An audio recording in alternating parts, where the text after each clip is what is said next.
Bismillah, alhamdulillah, wassalatu wassalamu ala rasulillah, wala hawla wala quwata illa billah, amma ba'du. Bingung saya ngadep kemana ini. Ngadep ke sana, sini gak dapet. Pokoknya muter-muter lah. Yang saya banggakan Pak Jazilul Fawaid, Wakil Ketua MPR, Pak Hasanuddin Wahid, anggota DPR Komisi 10, Sekjen PKB Pak Hasan, Hikmah Bafakih, anggota DPRD Jawa Timur, Seksi Sibuk, Rino dan teman-teman, Pak Rektor Unisma yang kita banggakan, tepuk tangan untuk Unisma. Sudah satu-satunya universitas NU yang berkelas dunia. Terima kasih bisa kita pakai hari ini tempatnya. Moga-moga menggunakan tempat ini termasuk gratis. Yang bayar itu tagihan itu. Pertama, saya sungguh berbahagia, bersyukur, terima kasih. Yang saya banggakan Pak Ivan, Kepala Badan Desa, kepala-kepala desa dari seluruh Kabupaten Malang Raya yang saya muliakan, saya banggakan, pimpinan-pimpinan BUMDes yang hadir yang saya cintai, teman-teman dari organisasi-organisasi difabel,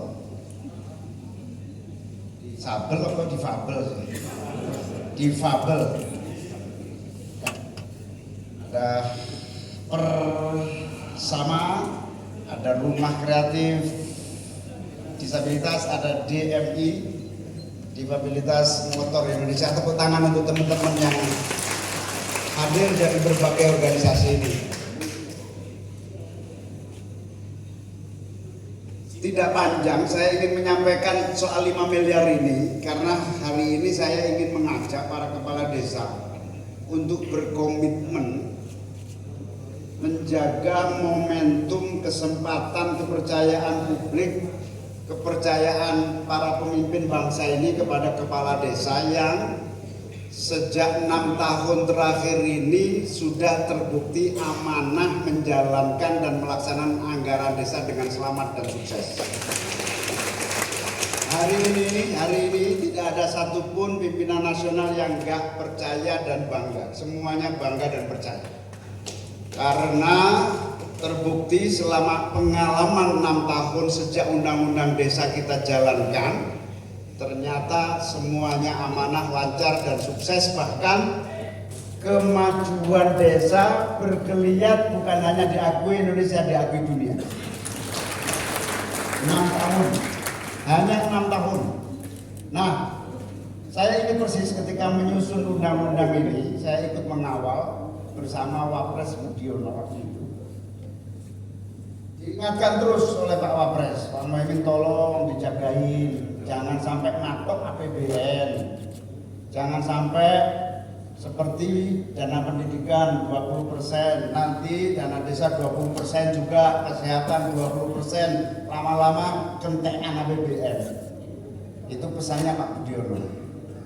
Oke, kita terima, akhirnya undang-undang desa disahkan, lalu zaman Pak Jokowi jadi presiden 2014, saya berkomitmen dan kemudian bersama-sama Pak Jokowi menyusun, membuat dan membangun fondasi Kementerian Desa. Alhamdulillah lancar, sukses, dan alhamdulillah sampai hari ini menterinya juga tetap PKB. Alhamdulillah. Dan saya minta sebetulnya Menteri Desa ini doakan sampai kiamat PKB terus Pak Rektor. Sampai kiamat. Sebetulnya 2 warisan Gus Dur yang PKB harus tanggung itu 2. Satu kelautan, yang kedua desa. Gus Dur jauh sebelum jadi presiden itu aktivis NGO non pemerintah, punya organisasi besar namanya Bina Desa. Bina Desa itu satu-satunya kekuatan pemikir yang mengimbangi Orde Baru waktu itu. Terus cita-cita Gus Dur yang kedua adalah pembangunan bergeser ke laut, bukan hanya ke darat. Ini dua cita-cita ini yang memang menjadi amanah yang harus terperjuangkan. Kembali kepada masalah tadi Pak Ivanovic ini saya nggak pernah ketemu, tapi namanya saya sangat kenal. Pak Ivan ini saya kenal karena tulisannya. Jadi kalau mau mau terkenal maju dengan cepat, nggak kemana-mana, ya nulis kayak Pak Ivan ini. Nggak ada yang tahu dia siapa, tahu-tahu terkenal karena tulisannya. Akhirnya jadi pejabat di kementerian. Nah, teman-teman sekalian, para kepala desa yang saya hormati, pengalaman 6 tahun ini cukup membanggakan dan harus dijadikan tonggak sejarah agar kita bisa melangkah lebih besar lagi, lebih kuat lagi. Karena itu saya mengajak para kepala desa bukan hanya di Malang, mana kameranya sini ya. Saya mengajak seluruh kepala desa di Indonesia dimanapun Bapak Ibu kepala desa berada. Mari kita manfaatkan momentum keberhasilan penggunaan dana desa selama ini untuk betul-betul menjadi fondasi agar ke depan dana desa semakin besar dan semakin besar lagi bagi pembangunan nasional. Sebab saya yakin sepenuhnya, seyakin-yakinnya, semakin besar dana APBN yang mengucur langsung dan digunakan secara langsung di masyarakat akan jauh lebih selamat dibanding anggaran yang dilaksanakan oleh pemerintah pusat melalui beberapa tahapan sampai ke bawah. Betul kan? Ibarat air hujan kena genteng, bocor titik, kena talang, bocor meneh, mudun-mudun sampai nisor karek 30%. Bener apa bener? Makanya saya serius, sungguh-sungguh nggak main-main dan nggak main politik ini main sungguh-sungguh bangun negara. Negeri ini akan berhasil apabila APBN benar-benar terserap dan terlaksana langsung di paling bawah dalam pembangunan. Itu kuncinya. Dan alhamdulillah mulai Pak Jokowi, para menteri termasuk Bu Sri Mulyani dulu dan tokoh-tokoh ahli ekonomi dan ahli anggaran dulu ketika awal-awalnya ada dana desa dan undang-undang desa, semua pesimis dan ragu. Nanti kalau kepala desa diserai amanat kelola anggaran opo iso. Nanti kalau kepala desa diserai anggaran opo ngerti prioritas, apa ngerti cara budgeting, planning, eksekusi dan seterusnya. Banyak yang ragu, tapi kita yakin dan optimis. Alhamdulillah, tepuk tangan untuk Pak Jokowi. Langsung dijalankan mulai dari berapa waktu itu? Diawali sekitar berapa dana desa? 200 ya berapa? 200, 300 terus naik, sekarang sudah rata-rata 1 miliar. Dan sekarang hari ini semua memandang ternyata keraguan waktu itu tidak terbukti dan terbukti berhasil dan sukses dalam mengelola dana desa di mana-mana. Dan yang paling kita syukuri dan kita banggakan, desa sekarang sudah bisa dijadikan contoh bahwa apabila anggaran dipercayakan kepada rakyat langsung, maka penyelewengannya sangat rendah dibanding melalui tahapan-tahapan yang lain. Karena itu momentum ini harus kita jaga. Para kepala desa di seluruh Indonesia, khususnya yang ada di Malang Raya ini, mari kita jaga momentum dengan apa? Kita bertekad. Saya keliling ke seluruh Indonesia sebagai wakil ketua DPR, ketemu para kepala desa. Saya rata-rata menanyakan, sampean sedoyo itu kira-kira kalau dikasih gelontoran itu berani berapa? 10 miliar, 20 miliar. Dari pertemuan ke pertemuan itu rata-rata ternyata ya dianggap sama itu yang paling siap 5 miliar. 5 miliar. Rata-rata yang paling siap 5 miliar. 10 miliar ada yang masih ragu. 20 miliar apalagi, kalau 100 miliar duitnya gak ono. Nah rata-rata 5 miliar berani. Nah rata-rata 5 miliar ini kita hitung ternyata sekitar totalitas 400 triliunan dibanding yang hari ini. APBN kita itu 3.000 triliun. Kalau diambil 500 triliun saja berarti masih tersisa 2.500 triliun. Jadi terlalu kecil anggaran yang langsung ke rakyat kalau cuma 500 triliun. Nah kita ingin membuktikan kepada bangsa ini bahwa kepala desa di seluruh Indonesia 500 triliunnya akan tersalurkan dengan amanah, selamat, lancar, dan makmur. Kira-kira sanggup Pak Kepala Desa ini? Ini yang menjadi momentum saya dan kita semua yang hadir. Tekad, semangat, gairah untuk kita buktikan kepada bangsa ini. Insya Allah kalau 5 miliar per desa berarti sekitar 500 triliunan itu insya Allah amanah, lancar, tanggung jawab, bersih, dan dinikmati oleh rakyat. Itu.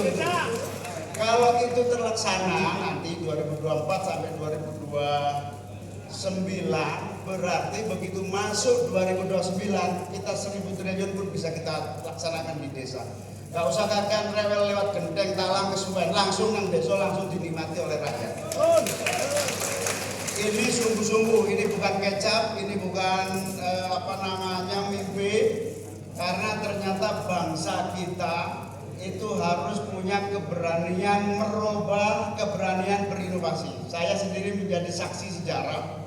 Dulu waktu reformasi kita rubah Undang-Undang Dasar 45, pokoknya APBN untuk pendidikan 20% titik, gak banyak ngomong. Ada marah, ahli ekonomi, marah semua. Gila apa 20% dari APBN, emangnya negara ini bisa jalan kalau diambil 20% untuk pendidikan? Kita ngotot, tutup mata, waktu itu dipimpin oleh Gus Yusuf Muhammad, Gus Yus almarhum, di dalam pokja Undang-Undang Dasar 45, akhirnya cool, pokoknya merem 20% kanggo pendidikan. Rame geger semua meremehkan. Hari ini kita rasakan 20% APBN belum murni, itu Indonesia sudah pendidikannya jauh lebih baik hari ini dibanding masa-masa lalu. Jadi gunanya nekat itu di situ. Nekat 20% ternyata 15-20 tahun berikutnya, 25 tahun berikutnya hasilnya nyata. Pendidikan di Indonesia mengalami percepatan kemajuan dalam 15 tahun terakhir ini. Alhamdulillah. Nah ini kita harus ngajak kepala desa, nggak ada yang lain. Ayo nekat, 2024 400 triliun untuk desa langsung, 2029 1.000 triliun untuk desa langsung. Mumpung apa? Mumpung semua lagi percaya bahwa alhamdulillah keraguan terhadap penggunaan dana desa itu terbukti berhasil. Insya Allah, ini tadi tulisan di sini saya sangat setuju. Insya Allah desa adalah masa depan Indonesia di masa yang akan datang. Tidak ada lagi anggaran sia-sia. Memang saya berpikir dan diskusi panjang ini resikonya banyak. Resiko yang pertama, jumlah kementerian akan dikurangi banyak. Menteri akan turun jumlahnya. Gak apa-apa, pakaian menteri juga. Ya sembuh lah, saya terus sampai lah kalau pakaian menteri juga gak terlalu. Ya wes gak apa-apa lah pokoknya. Termasuk PKB kurang menteri ini gak apa-apa wes yang penting itu. Jadi misalnya hari ini 40-an menteri, karena semua digeser strategi pembangunan di bawah, paling-paling 15 menteri juga. Karena menteri ini jabatannya bisa diefisiensikan. Nanti birokrasinya gimana? Birokrasinya gampang lah diatur. Waktu saya jadi menteri aja itu ada sekitar 3.000-an PNS yang saya pimpin. Kira-kira saya kerja 1.500. Saya 500 saya belum nganggur, nggak jelas. Itu contohnya. Akhirnya kita efisien lagi. Nah itu contoh. Dalam hal ini yang ingin saya ajak bicara adalah bahwa kita harus berani merubah strategi pembangunan yang zaman awal reformasi otonomi itu di tengah kabupaten. Kemudian bingung lagi ditarik kewenangannya banyak di pusat. Nah sekarang nggak usah soal kewenangan nanti keputusan nomor 2. Yang penting anggaran ini adalah satu berkah yang kita harus gunakan semaksimal mungkin, dan itu satu-satunya cara yang paling efektif dan terbukti adalah dengan menggunakan APBN sebanyak-banyaknya bagi kepentingan rakyat paling bawah. Dalam hal itu desa menjadi pusat pembangunan nasional sebagai strategi terbaru di Indonesia di masa yang akan datang. Nah, bukan hanya ke saya, tapi hanya juga kepada seluruh tokoh. Saya kira semua sudah sepakat, itu fakta yang tidak bisa dibantah. Cuma sekali lagi komitmen melaksanakan dengan sungguh-sungguh dan baik itu di tangan para kepala desa. Kalau 5 tahun ini sukses lagi, insya Allah strategi pembangunan nasional berubah total, dan yang sentralistik di bidang anggaran menjadi langsung otonomi di bidang anggaran, bukan otonomi di bidang kewenangan. Kewenangan nggak penting, rakyat kesuwen nunggu kewenangan, rakyat butuh pembangunan yang cepat dan langsung bisa dirasakan manfaatnya dari anggaran negara bagi percepatan kemakmuran dan kesejahteraan. Itu yang pertama. Yang kedua, saya tolong nitip sederet difabel ini termasuk menjadi prioritas dalam pembangunan ekonomi di daerah masing-masing. Karena apa? Secara retorika, komitmen, semangat kita sudah punya bangsa ini. Mulai sarana prasarana, infrastruktur, daya topang, pembinaan sudah kita lakukan. Nah nanti tolong didukung dan itu akan dana desa digelontor ke bawah total. Nah teman-teman difabel termasuk yang mendapatkan prioritas dari penggunaan dana desa di masa-masa yang akan datang untuk percepatan dan kemandirian teman-teman dari kelompok difabel.